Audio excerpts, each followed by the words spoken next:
South Africa is a country where the ruling party, the ANC, claims to stand for justice, integrity, and the people. Yet time and again, we see their leaders dodging accountability like it's a game of political dodgeball. Today, we're zeroing in on one case that's got everyone talking. Why the ANC's so-called StepAside rule doesn't apply to Police Minister Senzo Mchunu. We're also peeling back the curtain on Mchunu's role as Cyril Ramaphosa's KZN vote whisperer, and why Ramaphosa's own Phala scandal makes this whole saga stink even worse. So settle in, and let's unpack this mess with the kind of righteous anger it deserves. Why does Mchunu get a free pass while others are thrown under the bus? And why isn't Ramaphosa stepping aside himself? Let's get into it. First off, let's talk about what this StepAside rule even is.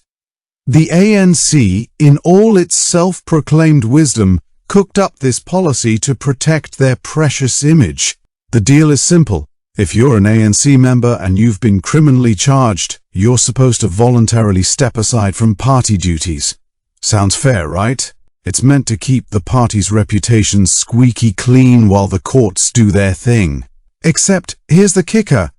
Fikile Mbalula, the ANC's Secretary-General, has come out guns blazing, declaring that Senzo Mchunu, our embattled police minister, doesn't have to step aside. Why? Because according to Mullah, the rule only applies to those who've been arrested or charged in court. Mchunu?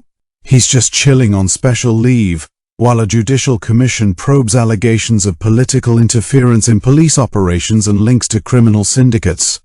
Special leave? Really, Fikile? That's the best you've got? Let's break it down. Mchunu's been accused of meddling in police work, serious stuff that could undermine the very fabric of law enforcement in a country already drowning in crime.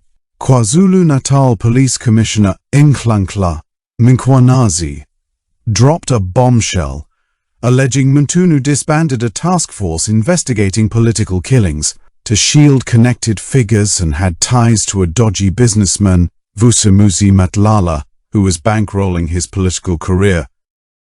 South Africa's crime stats are a horror show. In 2024, we saw over 45,000 murders, 56,000 reported rapes, and a violent crime rate that's among the highest in the world. Our police force is stretched thin, underfunded, and, frankly, often corrupt.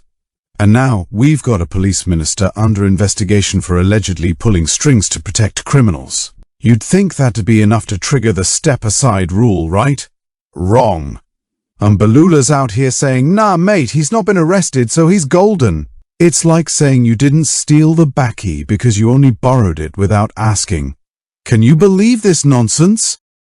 Now let's talk about Mbalula's logic, because it's flimsier than a cheap gazebo in a Cape Town gale. He's banging on about the Audi Alterum Partem principle, fancy Latin for let the other side be heard. Fair enough. Everyone deserves their day in court. But here's the rub.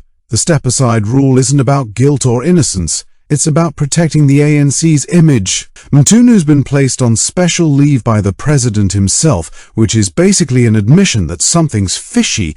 Yet Mbalula's insisting he can still waltz into ANC meetings like nothing's happened. Meanwhile, other ANC bigwigs like Ace Magashule and Zizi Kodwa were forced to step aside when they got slapped with corruption charges. Magashule was neck-deep in a multi-million rand asbestos tender scandal, and Kodwa's facing state capture-related corruption charges. Both had to take a hike, yet Mchunu's sitting pretty. Why the double standards, Fikile? Is it because Mchunu's a mate, or is there something else we're not being told? Here's where it gets juicy. Senzo Mchunu isn't just any ANC cadre.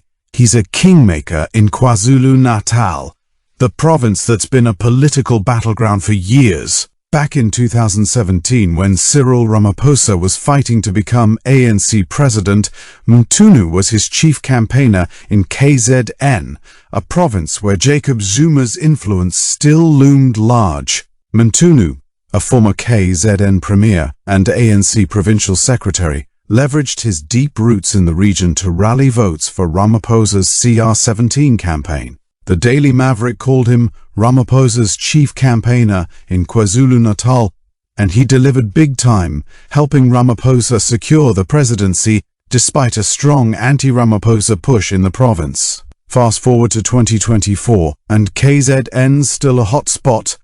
Zuma's MK party decimated the ANC's support, slashing their vote share to just 17% in the general election. Mchunu's clout in KZN is one of the few things keeping the ANC afloat in a province where loyalty and patronage are everything. Dr. Imran Bacchus, speaking on Radio Islam's ASRI report, put it bluntly. Senzo Mchunu isn't just any minister. He commands considerable influence in KZN, particularly in areas where he kept the IFP at bay. Removing Mchunu outright could tank the ANC's already shaky grip on the province, especially with the 2027 ANC elective conference looming, where Mchunu's reportedly eyeing a top leadership spot, maybe even deputy president. So, is it any wonder Ramaphosa's handling him with kid gloves? But it's not just about votes. Mchunu's got dirt on Ramaphosa, or at least that's what some are whispering. Dr. Bacchus pointed out that Mchunu, as a former police minister, could have pursued pala allegations against Ramaphosa, making him a potential threat. The pala scandal, for those who've been living under a rock, involves $580,000 in cash stuffed in a sofa at Ramaphosa's game farm, allegedly stolen in 2020. The Independent Police Investigative Directorate probed the use of state resources by Ramaphosa's bodyguards to track down the suspects, and Mchunu classified that report in 2023, shielding it from public scrutiny. Opposition parties like the ATM, EFF and MK party are now taking Mchunu to court over that classification, accusing him of protecting Ramaphosa. Bantu Holomisa, UDM leader and Deputy Minister of Defense, didn't mince words. By keeping the role of the police a secret, Minister Mchunu is reinforcing the accusation that there is a cover-up in the whole case. If Mchunu's got the goods on pala, you better believe Ramaphosa's not keen to burn that bridge. Now, let's talk about pala itself, because if we're pointing fingers at Mchunu, we can't ignore the big boss. The ANC's StepAside rule is supposed to apply to anyone criminally charged, but what about serious allegations? The pala saga has dogged Ramaphosa for years. $580,000 in undeclared cash, a break-in, and allegations of police resources being misused to chase suspects without a formal case. The public protector's investigating, and opposition parties are screaming cover-up. ANC veteran Tokyo Sekwale called the whole thing a fairy tale that stained Ramaphosa's reputation. Yet, has Ramaphosa stepped aside? Not a chance. Compare that to Magashule, who was booted for corruption charges over an asbestos tender, or Kodwa, who stepped aside for state capture-related charges. Both were out the door the moment charges hit, but Ramaphosa and Mchunu, they're untouchable. The ANC Veterans League, led by Snooky Zikalala, is fed up, calling for the StepAside rule to be tightened to include anyone bringing the party into disrepute, not just those charged. Zikalala said it plain. Our people were not happy that the ones fingered at the Zondo Commission for serious crimes were not criminally charged. If pala doesn't qualify Ramaphosa for a StepAside, what does? Let's not kid ourselves. This isn't just about Mchunu or Ramaphosa, it's about a party that's been running South Africa into the ground for years. Since the ANC took power in 1994, we've seen corruption scandals pile up like rubbish during a municipal strike. The Zondo Commission exposed state capture to the tune of over 500 billion rands, looted from public coffers. That's R500 billion, folks. Money that could have fixed our crumbling schools, built hospitals, or equipped our police to actually fight crime. Instead, it's gone to line the pockets of the connected few. And now, when there's the unspoken rule of ANC politics, loyalty trumps accountability. It's why we've seen the same faces recycling through cabinet posts despite scandal after scandal. It's why state capture thrived. It's why South Africa's stuck in this mess. But here's the thing, South Africa, we don't have to just sit here and take it. The ANC's banking on us being too tired, too apathetic to push back. They're counting on us shrugging and saying, yeah, well, that's just how it is. But it doesn't have to be. Imagine a South Africa where leaders are held accountable, where crime and corruption aren't just part of the furniture. That starts with us demanding better. So, what's it gonna be? Are you gonna let the ANC keep playing these games, or are you ready to make some noise?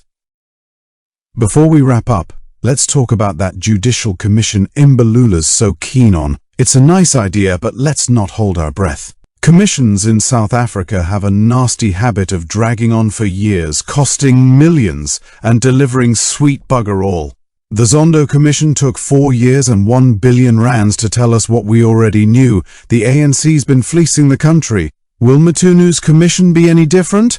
I'm not betting on it. But here's a retention hook for you. Stick around, because we're going to keep digging into this story as it unfolds. You won't want to miss what comes next. Right, South Africa, it's time to get loud. If you're as fed up as I am with the ANC's double standards, here's what you can do. Join our channel membership to keep this conversation going. We're building a community that's not afraid to call out nonsense. Drop a super thanks donation to help us keep the lights on and keep exposing the truth. Let the ads play for at least 30 seconds. It's a small way to support independent voices like ours. And most importantly, hit that subscribe button, give us a like, share this with your mates, and drop a comment below. Tell us, what do you think about Mchunu dodging the StepAside rule? Should Ramaphosa be stepping aside for Phala? What's it gonna take to fix this mess? It costs you nothing to get involved, so do it now. Let's make some noise together.